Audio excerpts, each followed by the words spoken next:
You know, when I first read an article that Bajaj is going to launch a new motorcycle very soon, this was back in April or something.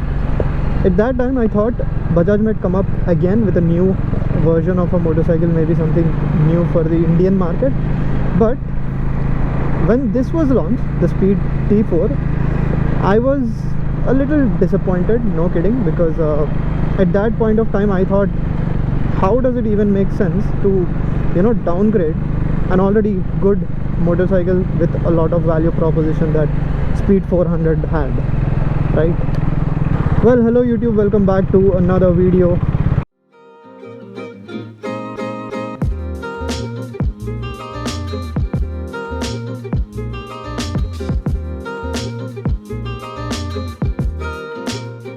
So in order to understand more about this, I decided to take a test ride, try to understand what this bike has on offer and how it feels like. So today I am riding the Triumph's Speed T4. This is 23,000 cheaper than the Speed 400. But the thing is, my perspective was still towards that 2.23 lakh introductory price that the Speed 400 had. I knew that the prices were going to increase. I knew that they were going to stick to 2.4 or 2.33 at least, but this one comes in at 2.17 lakhs ex-showroom. So does it really make sense? That's what I thought I'll find out today and let you guys know. So far, Speed 400 had done really well when it came to the power band and the overall motorcycle. But when you rev the motorcycle a little hard, that's where the bike kind of feels a little bit strained. Also, there were a little bit of vibrations here and there when you go above 7,000 or 6,500 RPM and above. This is not the case with this one. Like the vibration issues and stuff like that, that is very minimal compared to the Speed 400. When you are over revving up and above 6,000 RPM, this one does not give you so much of vibrations. There might be a little bit near the thighs, you might feel it, but handlebar vibration, foot peg vibrations, that is comparatively lower. That is one thing. I feel that this bike has better refinement compared to the Speed 400, especially in the higher gears. Now, if you are riding it quite hard, then Speed 400 does feel a bit strange. This is what I noticed when I drove the UG model, but not the same in the Dominar 17 and 18 models. At low speeds and higher gears, like, it does not feel like it is bottoming out on the torque, because you can be able to, you know, pull up without changing any gears, or maybe just one gear or something like that, and you can just continue riding it in the traffic. That's what this bike is good at, the usability part in the city. It's really nice. And another good thing that I liked about this motorcycle is the ground clearance is up to 170 mm. The seat height, even though it is over and above 800 mm, I was quite surprised that I'm more comfortable on this one compared to the Speed 400. That's because the seat, they have spliced it, I believe, on the sides, so it's kind of narrower right now, especially near the thigh part. So stopping in traffic, having your legs reaching the ground, that's not going to be an issue even for a guy like me who is 5'6". I think I liked it in a way that it's much more easier to ride right now. When I was test driving the Speed 400 back in, I think, last year, or maybe in the beginning of this year, I felt that it might be a little, it was a little tall for me because of the seat, and even though the seat height itself on paper, it was just 780 mm for the Speed 400, but it felt like a tall bike. This one does not feel that way. I am a little bit better on this one. I'm not tiptoeing like I did on that one. This is much more better and convenient to ride as well. So if you are someone who wants a relaxed riding, if you are riding it in the city most of the times, this is good.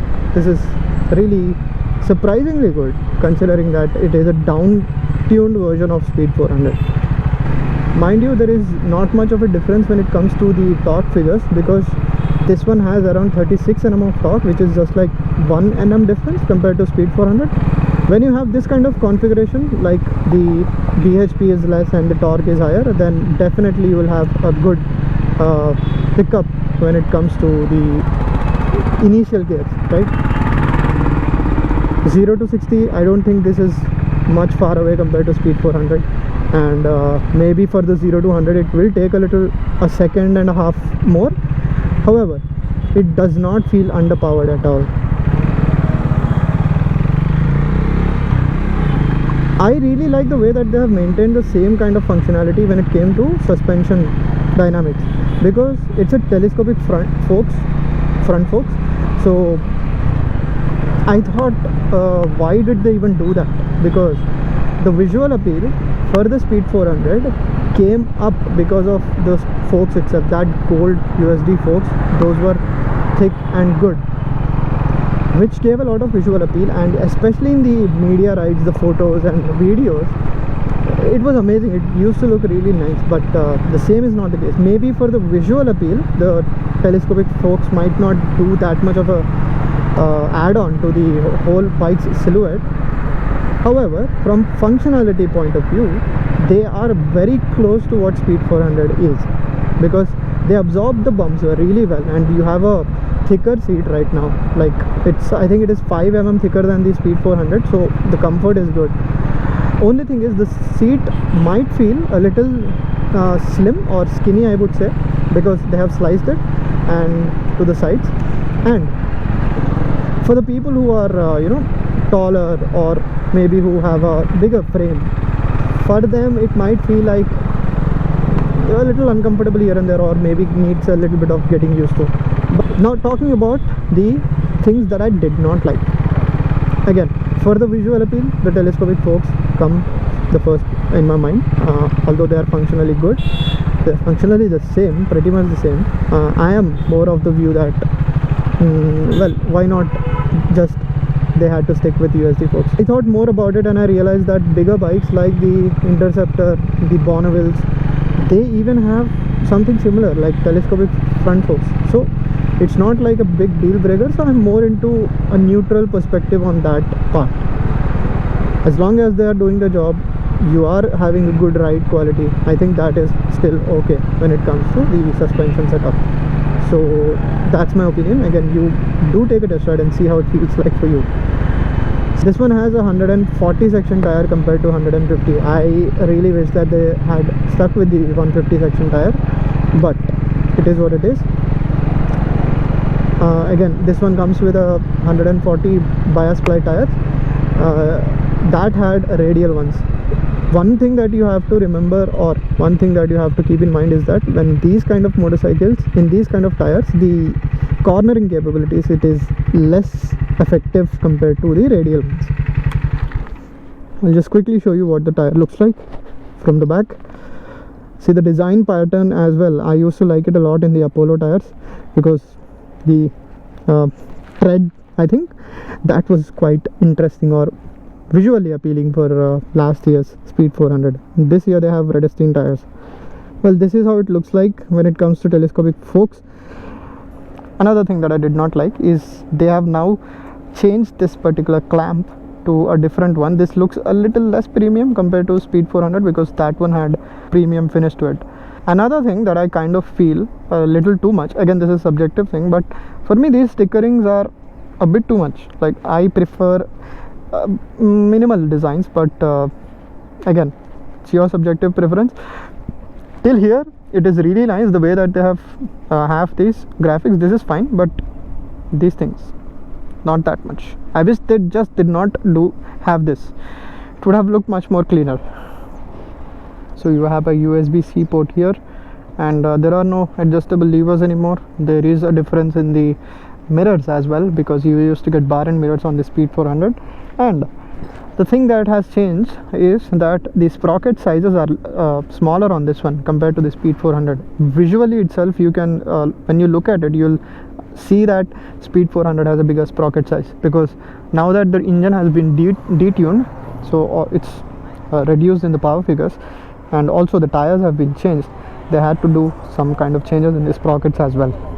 So the teeth are now reduced to, I think, somewhere like 35 37 or 38, I don't remember the exact number.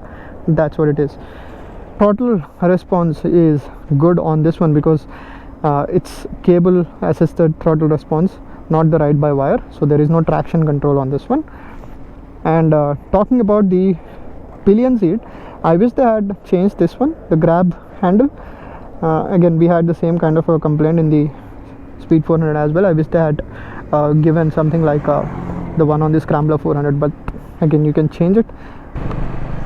After riding it, when I'm trying to understand the purpose of this motorcycle, this is what I felt based on the overall ride experience that I had. So if you are someone who is looking to purchase a motorcycle in the power band of 30 bhp, let's say 25 to 35, in between this, then this one sits right at 31 bhp power segment. So it is not underpowered, it is not overpowered. I mean, you don't feel like it is too much for city use. It is just where it has to be. The prices of Speed 400 is 2.4 lakhs. So if you compare it from that standpoint, so 23,000 difference. You can maybe use it for a safety gears, to purchase safety gears and go on a tour with this bike. Why not? Like, it is comfortable enough to use it for a day-to-day basis, and it is also comfortable enough for long rides like 200-250 kilometers. Everything else apart from that stays the same. So that's all about this motorcycle. Let me know in the comments down below what do you guys think, and I'll see you guys in the next one. Thank you so much for watching.